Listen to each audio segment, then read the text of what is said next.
Wahai saudaraku, ketahuilah bahwa jika kita mengikuti hadis sahih dan bukan hadis yang dhaif, dapat diketahui ciri-ciri tersebut terdapat pada seorang pemuda yang jujur dan sederhana yang berketurunan suku Quraisy yang berasal dari Pakistan, yang hari ini beliau sedang menyebarkan al-mubasyarat, mimpi kabar gembira atau mimpi baik tentang kebangkitan umat Islam ke seluruh dunia. Akan tetapi beliau didustakan, dicaci, bahkan dikatakan orang gila dan dikatakan Al-Mahdi palsu. Padahal beliau tidak pernah sekalipun mengklaim atau mengaku bahwa dirinya Al-Mahdi, dan beliau pun tidak tahu mengapa Allah Subhanahu wa taala dan Rasulullah sallallahu alaihi wasallam selalu datang dalam mimpi-mimpi beliau dan menyuruh menyebarkan mimpi-mimpi itu ke seluruh dunia sejak tahun 2014 yang lalu. Dan beliau tidak pernah memaksa orang-orang untuk percaya atau tidak pada mimpi-mimpinya, karena tugas beliau hanya membagi mimpi-mimpinya, dan masalah orang percaya atau tidak, beliau hanya bersabar dan menyerahkan sepenuhnya kepada Allah Subhanahu wa taala.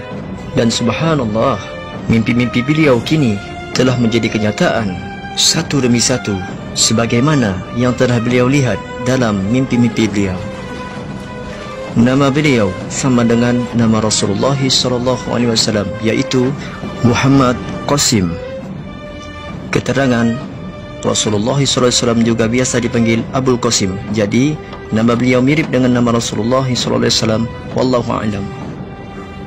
Nama ayah beliau juga sama dengan nama ayah Rasulullah sallallahu alaihi wasallam, yaitu Abdul Karim. Keterangan Al-Karim adalah nama-nama Allah Subhanahu wa taala. Jadi Abdul Karim sama dengan Abdullah, wallahu a'lam bissawab. Dahi beliau lebar, yaitu rambutnya tersingkap dari depan ke belakang sesuai dengan keterangan ulama dalam kitab Tauhid Aqidul Islam karya Syekh Syabiq.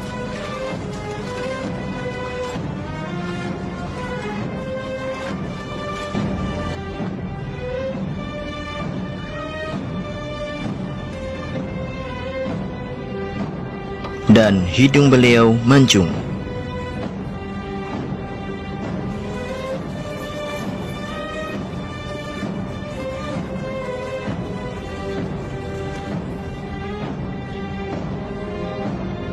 Dalam salah satu mimpi beliau, benteng pertahanan Islam ada 3, yaitu Turki, Arab Saudi, dan Pakistan. 2 benteng akan dihancurkan pasukan Illuminati, yaitu Turki dan Arab Saudi. Yang tersisa hanya Pakistan. Dan Islam akan bangkit dari negeri Pakistan, dan negeri timur yang lainnya seperti Indonesia, Malaysia, dan Brunei akan menjadi sekutu Pakistan untuk menegakkan Islam di seluruh dunia. Dalam mimpi yang lain, Rasulullah SAW bersabda kepada Qasim, Qasim harus segera menyebarkan mimpi-mimpi beliau untuk menyelamatkan Pakistan dan umat Islam, yakni agar Pakistan menjadi negara yang kuat. Syaratnya, tanah Pakistan harus dibersihkan dari segala bentuk syirik dan menerapkan sistem keadilan, barulah Allah Subhanahu wa taala akan menolong Pakistan.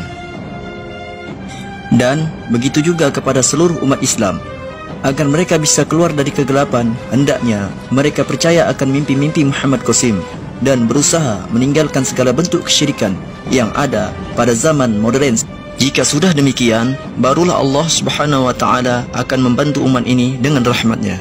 Percaya atau tidak, terserah kepada kalian, karena hal ini sangat menentukan bagi takdir kalian kelak. Saya penulis mau beri satu hal kepada kalian, yaitu Al-Mahdi artinya orang yang mendapatkan petunjuk.